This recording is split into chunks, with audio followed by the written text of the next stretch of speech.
Nobody in Thornvale Pack talked about Elias Vorn the way people talk about someone important.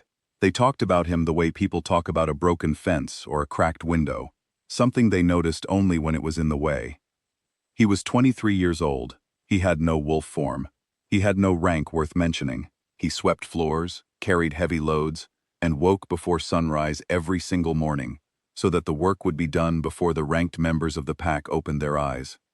He ate what was left over. He slept in a storage shed attached to the back of the pack house, not because no one had the heart to give him a room, but because no one thought to. That was perhaps the most telling thing about Elias Vorn. Not the cruelty directed at him, but the thoughtlessness. He existed in the spaces between other people's lives, and most of them did not notice the gap. He had a narrow face with quiet eyes, the kind of eyes that watched everything and said nothing back. His hands were rough from years of labor. His shoulders were straight, not because he was proud, but because slouching had never helped him, and he had long since stopped trying things that did not help. He did not complain. This was not because he felt no pain. It was because he had learned, somewhere in the long and lonely corridor of his childhood, that no one was listening. The Alpha of Thornvale was a man named Rector. He was large and confident in the particular way that men become when no one has ever seriously challenged them. He had silver at his temples and a voice built for commands, and he genuinely believed, without cruelty, just with the casual certainty of someone who had never questioned it, that Elias was a burden the pack carried out of old custom rather than real need. On the first morning of the third winter month, Rector called a full pack assembly in the central hall. There was trouble with a neighboring territory. He wanted the pack to see its own strength reflected back to it. One by one, he called on members to stand. He named their gifts, their ranks, their wolf forms, their contributions. The hall filled with pride. Then he reached the name at the bottom of the list. Elias Vorn, he said, in the same tone a man uses when he is reading a word he does not recognize. Omega rank. No wolf shift reported. No elemental ability registered. There was a short silence, and then a few quiet laughs from the back of the hall. Not loud ones. The kind that people do not fully commit to, because they want to be able to deny them later. An elder near the front leaned toward Rector and said, "Just loud enough to carry. We are moving toward difficult times. Perhaps it is best to travel light." He did not say Elias's name. He did not need to. Every person in the room understood what traveling light meant. Rector looked at Elias for a long moment. Elias stood in the second-to-last row, straight-backed, hands at his sides, watching, not flinching, not pleading, just present, in the way that a stone wall is present when the wind passes through it. "We will discuss it," Rector said finally, and moved on. The assembly ended. People filed out. Elias returned to the storage shed, picked up his broom, and continued sweeping. There was one person in Thornvale who spoke to Elias as though he were a complete human being. Her name was Marin. She was very old enough that the pack had largely forgotten her age, and simply accepted her presence, the way one accepts a large tree that has always been there. She lived in a small house at the edge of the territory, and she had been blind for the last 12 years of her life. She was a healer. She had memorized the smell of every plant that grew within a day's walk, and her hands knew the difference between a fever and a chill, the way other hands know the difference between rough and smooth. Elias visited her in the evenings when his work was done. She always had something saved for him, bread, or a piece of dried fruit, or sometimes just warm water with herbs in it. She never made a ceremony out of it.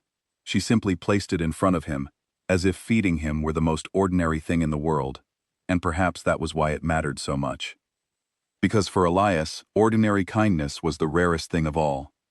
One evening, when the wind was moving through the trees in long, restless sweeps, Marin sat across from him with her hands folded and said, "There is something in you." Elias looked up from his cup. "I have lived long enough," she continued, "to know when the earth is saving its patience for something. Ordinary ground does not take this long to grow, but the best things always take the longest." She paused. "I am not saying this to comfort you. I am saying it because it is true, and because someone should have said it to you a long time ago." Elias did not know what to say, so he said nothing, but he held those words somewhere inside him, in a quiet place, and he did not let them go. The news arrived on a gray morning. carried by a wandering trader who passed through Thornvale on his way north. The ruins of Aldenmore were glowing. This was not ordinary news. Aldenmore was an ancient place, a site older than any living pack, older than the current borders of the territory, older perhaps than memory itself. The old texts, which few people still read and even fewer believed, said that Aldenmore was where the Alpha King's spirit had last rested.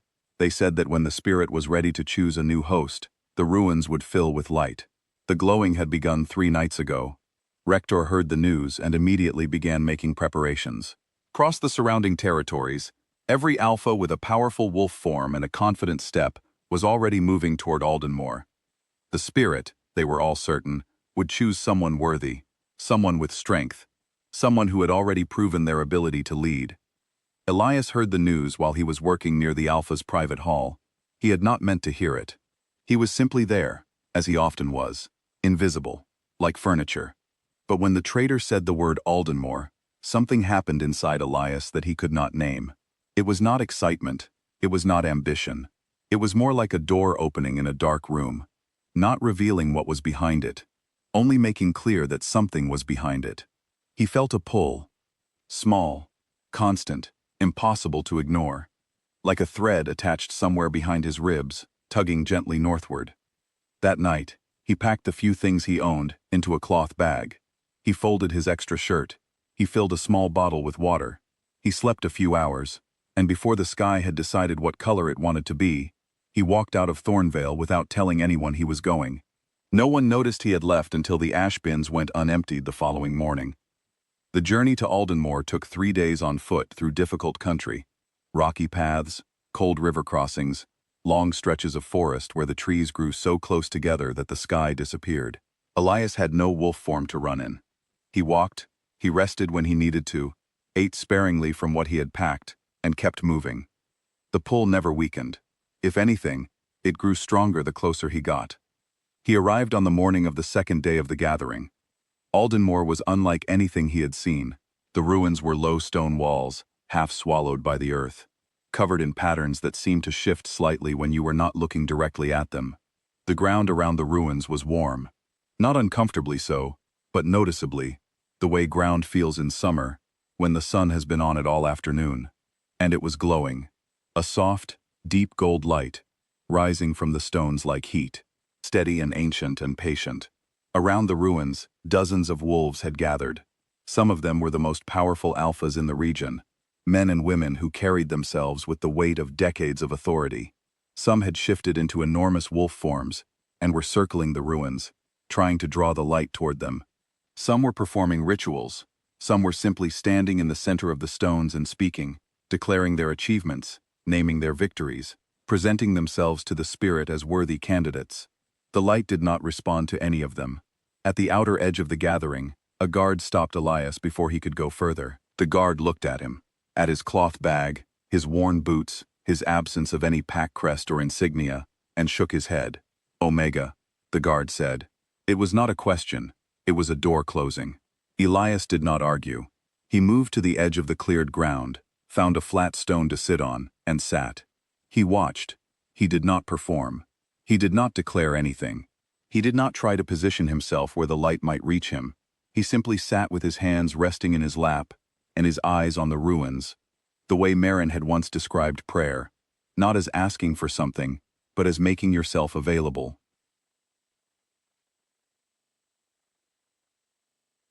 On the morning of the 3rd day, the light changed. It had been steady for 2 days, consistent, beautiful, unchanging. But as the sun came up on the 3rd morning, the gold in the ruins deepened.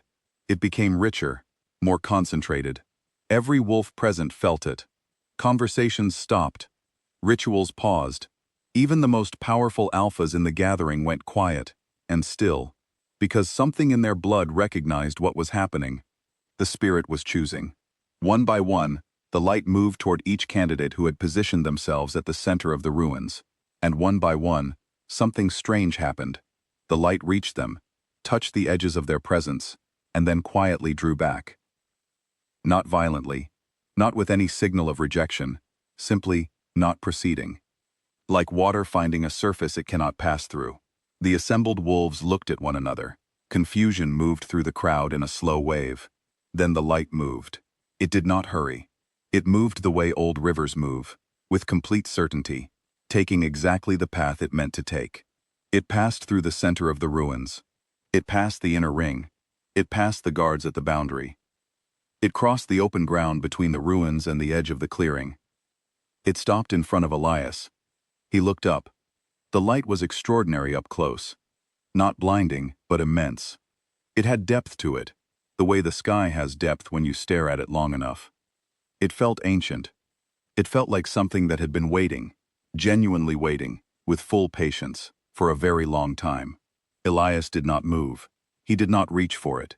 He did not lean back from it either. He simply looked at it the way he had looked at everything his entire life, quietly, honestly, without pretending to be more than he was. The light entered him. There are no good words for what happened next. It was not painful, and it was not comfortable. It was the feeling of something vast fitting itself into a shape that had always been the right size, but no one had ever checked. It was like a key entering a lock that had never been tried before.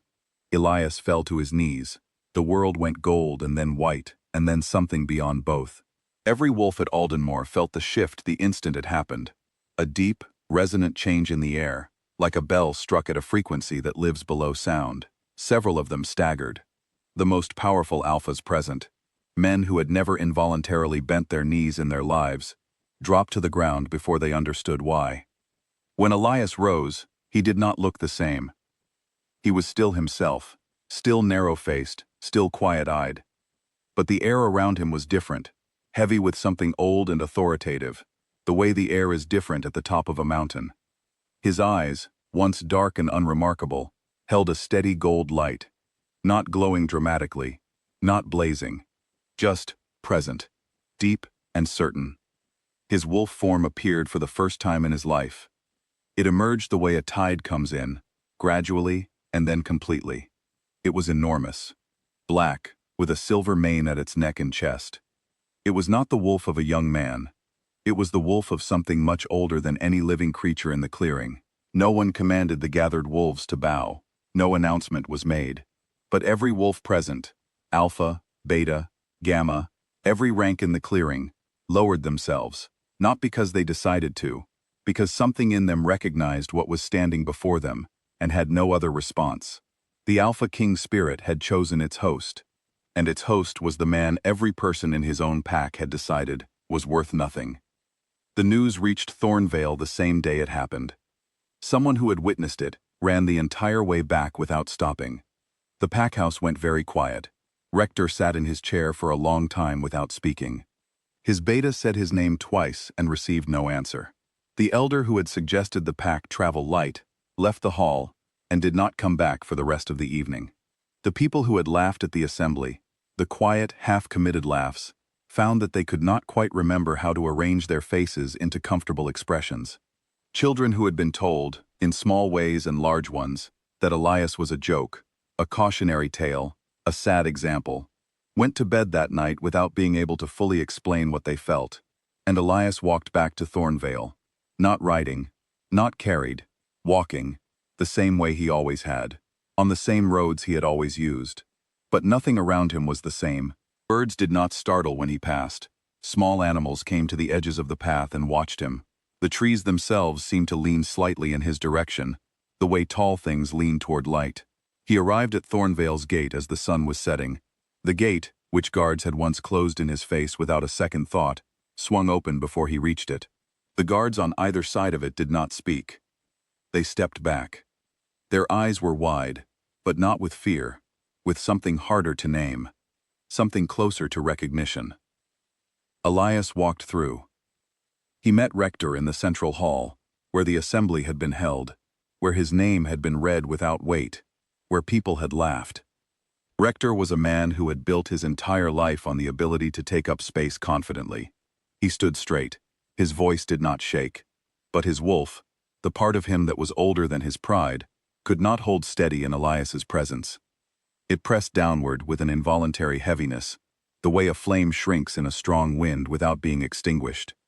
Elias stood in the center of the hall and looked at him, not with anger, not with the shining satisfaction of someone who has waited a long time for a moment like this. With the same steady, honest attention he had given to everything in his life. "I did not come back to punish you," Elias said. His voice was the same, quiet, unhurried. But it filled the room completely. "I came back for Marin, and for everyone in this pack who has been treated the way I was." Rector opened his mouth. He closed it again. "Leadership that requires someone to be below you in order for you to feel your own height," Elias continued, "is not leadership. It is a habit, and habits can be changed." The hall was completely silent. Rector stepped down from Alpha leadership that same week. Not by force, not because anyone threatened him, because even he, in his honest moments, in the quiet of his own mind, understood that what had happened could not be argued with. The Spirit had spoken in the only language that could not be misunderstood. A new structure was established in Thornvale. Omega was no longer a permanent mark. It became a starting point, a beginning, not a definition. Every member of the pack was given a path forward, measured not by the gift they were born with, but by the character they built. Marin was given the seat of honor at the pack table. She accepted it without surprise, which surprised everyone. She sat down, folded her hands in front of her, and asked if there was any of the herb bread left. Later, when Elias sat beside her, she reached out and placed her weathered hand over his without saying anything. After a while, she said, "I knew. Not exactly. But I knew the shape of it." "How?" he asked. She thought about it. "Because you were still kind," she said. "After everything, you stayed kind. And that is the rarest thing in any world, a soul that has every reason to harden and chooses instead to remain open." She paused. "The Spirit does not look for power. Power is everywhere. The Spirit looks for that." Elias did not answer for a long time. "I didn't know I was being tested," he said finally. "That is exactly why you passed," she said. In the weeks that followed, representatives came from all the surrounding territories. They came to formally recognize what had happened. Some came with their shoulders back and their chests out, performing the kind of dignity that comes from habit rather than feeling. Some came quietly, with real humility. Some came because they had no choice, because the Spirit's authority did not require acknowledgement in order to be real. Elias met each of them in the same way. He sat in a circle, not at the head of a long table. He listened more than he spoke. And at some point in every meeting, he asked the same question. Quietly, without pressure, in the voice of someone who genuinely wanted to know, "How do you treat the lowest-ranking member of your pack?" He did not follow the question with a threat. He did not explain why he was asking. He simply asked, and waited, and watched their faces arrange themselves around the answer. Some of them went home and changed things. Some of them did not. Not yet. But they could not unhear the question. It stayed with them, the way a song stays with you without your permission, surfacing when you least expect it. On a clear night at the end of that month, Elias walked to the edge of the Thornvale territory.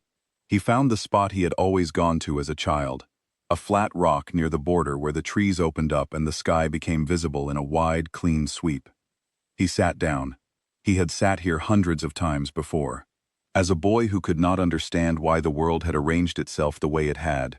As a young man who had stopped expecting answers and simply tried to get through each day without losing the parts of himself that still felt like him.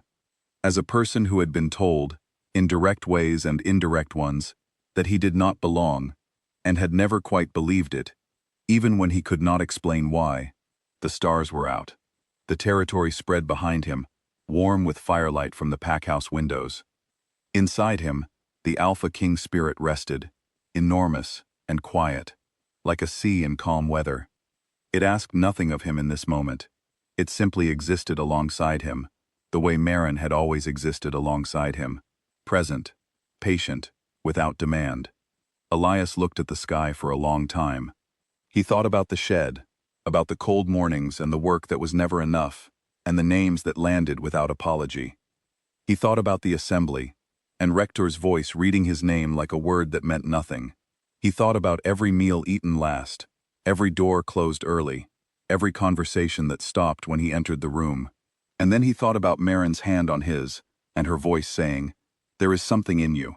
He understood now, fully, in the way that understanding sometimes arrives only after a long journey, that she had not been predicting his future. She had been describing his present. The something she had always sensed in him was not the spirit. It was not power, or destiny, or any of the things the world had finally decided to celebrate. It was him, simply, stubbornly, quietly him, choosing, every single day, to remain gentle in a world that rewarded hardness, to remain open in a world that punished vulnerability, to remain honest when dishonesty would have been so much easier. That was what the spirit had been looking for. That was what it had found.